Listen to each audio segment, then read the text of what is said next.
Tonight, at some point, every single person in your home will be unconscious at the same time. Think about that for a second. The doors are closed. The lights are out.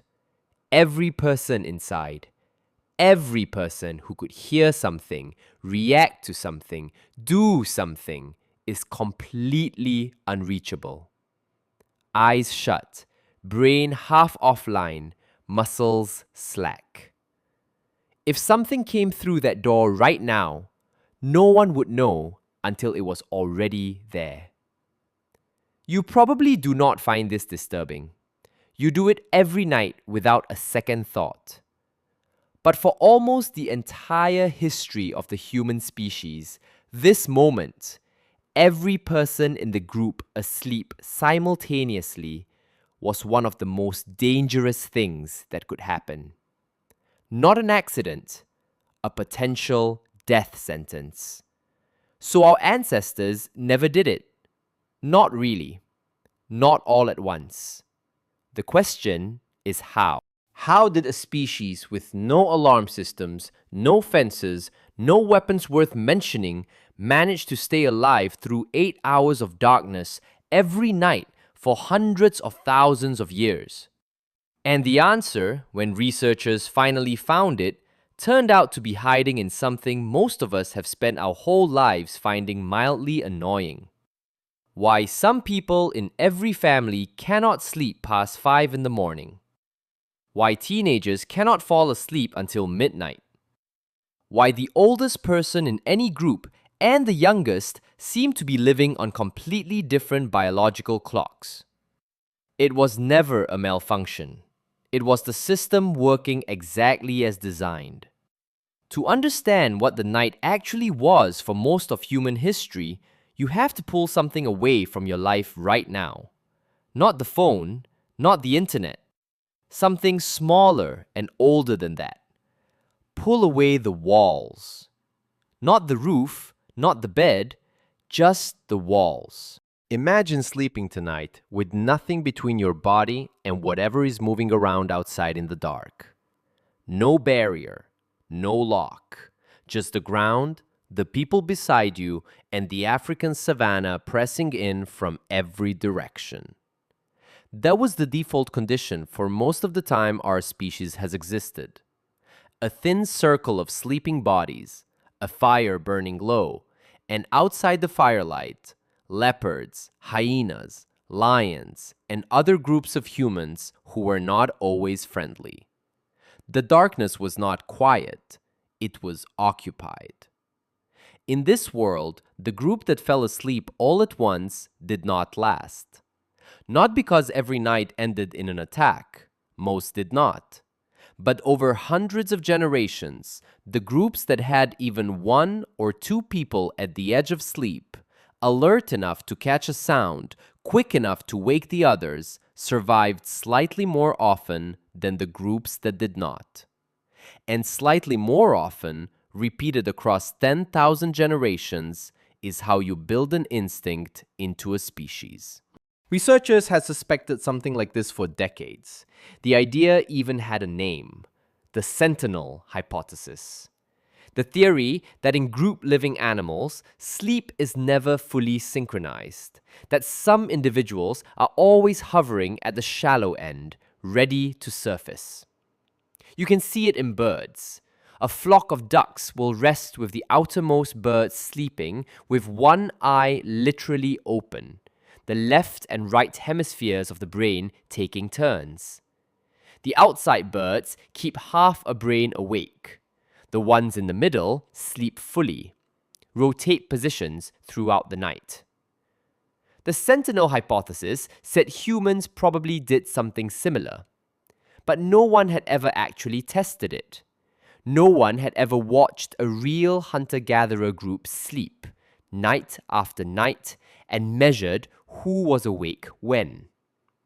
In 2017, a researcher named David Sampson, working with colleagues from Duke University and the University of Toronto, went to Tanzania to find out. The Hadza are a community of hunter-gatherers who live in the Rift Valley region of Tanzania, near Lake Eyasi. They are one of the last populations on Earth still living more or less the way humans lived before agriculture, before permanent settlements, before most of the things that define modern life. They hunt, they gather, they sleep on the ground in small camps. They have no electricity, no alarm systems, no walls worth mentioning. If there was any living population that might still carry the ancient sleep pattern intact, it was them. The Hadza camp is not a building.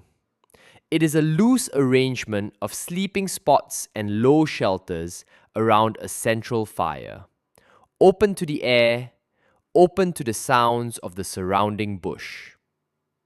The night sounds in that part of Tanzania are not background ambience. Hyenas move through. Leopards hunt the same corridors the Hadza use during the day. The darkness is not empty. Everyone in the camp knows this in a way that most people alive today have never had to know anything.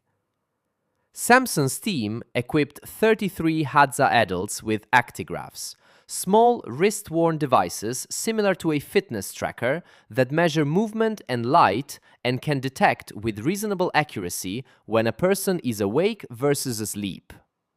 They wore the devices continuously for 3 weeks, 20 days of actual data, 393 days of individual sleep recordings collected across a group sleeping together in the open, in one of the last environments on Earth where the ancient pressures of the night are still physically present. Then, the team sat down with the data and asked one question. How often was every single person in the group asleep at the same time? The answer was 18 minutes. Not 18 minutes per night, 18 minutes total. Across 20 full days of observation, 13,000 minutes of collective nighttime, there were exactly 18 minutes when every tracked adult in the camp was simultaneously asleep. For 99.8% of the night, every night, at least one person was awake. Often more than one. The median number of people awake at any given moment during the night was 8 out of 33. The camp was never fully asleep. Not once for any meaningful stretch of time. The sentinel was always there. The system that evolution had built was running, silently, every single night, in a community that had never heard of the sentinel hypothesis and would have found the researchers' amazement somewhat baffling. Now look at who was awake, and when. This is where the data stopped being merely surprising and started being deeply strange. Because the pattern was not random. The people who were awake at different parts of the night were not randomly distributed across the group. Age determined almost everything. The older Hadza, the grandparents, the elders, fell asleep early. Shortly after the sun went down, many of them were already drifting off. But they also woke early, often before dawn, often multiple times through the night. They slept in fragments, lighter sleep, easier to surface from. Researchers call this the lark pattern. Early to bed, early to rise, easily disturbed. The younger adults did almost the exact opposite. They stayed up later, fell asleep closer to midnight, slept more deeply through the middle of the night, and woke later in the morning. Researchers call this the owl pattern. Set these two groups side by side through a single night, and something remarkable emerges. When the elders are already awake in the very early morning, the young adults are in their deepest sleep. When the young adults are still awake late at night, the elders have long since gone to bed. The two groups cover each other. They tile the night. No single person has to stay awake deliberately. No one is assigned a shift. The biology does it automatically. The variation in sleep timing across generations, the exact thing that looks like a problem when your grandmother is up before sunrise and your teenager cannot function until noon, is not a design flaw. It is the oldest security system our species ever built. Think about your own family for a moment. Think about whoever in your life wakes up earliest. The one who is moving around the kitchen before anyone else is conscious, who has already made coffee by the time you stumble out, who seems genuinely confused by the idea that a normal person might want to sleep past 6. In almost every family, this person is older. A parent, a grandparent, a relative who has started to sleep badly and assumes something is wrong.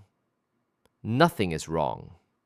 That person is a sentinel. Their biology shifted them toward the early morning watch slot tens of thousands of years ago, and the shift never stopped. For most of human history, this person was not an inconvenience. They were the reason everyone else woke up alive. But what about the sleep itself? The Hadza data revealed something else worth sitting with. The 33 people in the study averaged only about 6.25 hours of actual sleep per night. Not the 8 hours that modern sleep science typically recommends. 6.25. And the quality of that sleep, measured by how efficiently they transition through sleep stages, was lower than what most Western adults report. By the standards of a modern sleep clinic, the Hadza would score poorly. Fragmented, short, inefficient.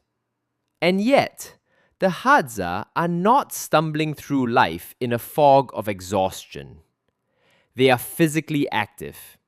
They are cognitively sharp. They function. Jerome Siegel, a sleep researcher at the University of California, Los Angeles, who has studied hunter-gatherer sleep across multiple populations, has argued that the 8-hour benchmark that has become almost a moral standard in modern life may itself be a modern invention. That the human body may be adapted not to one long, unbroken block of sleep, but to something more fragmented, more flexible, more embedded in the rhythms of a group living together in the open.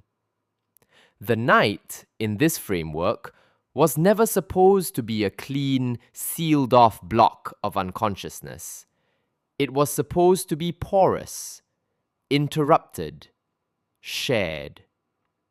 Which raises a question that the data cannot fully answer, but that sits in the background of all of it.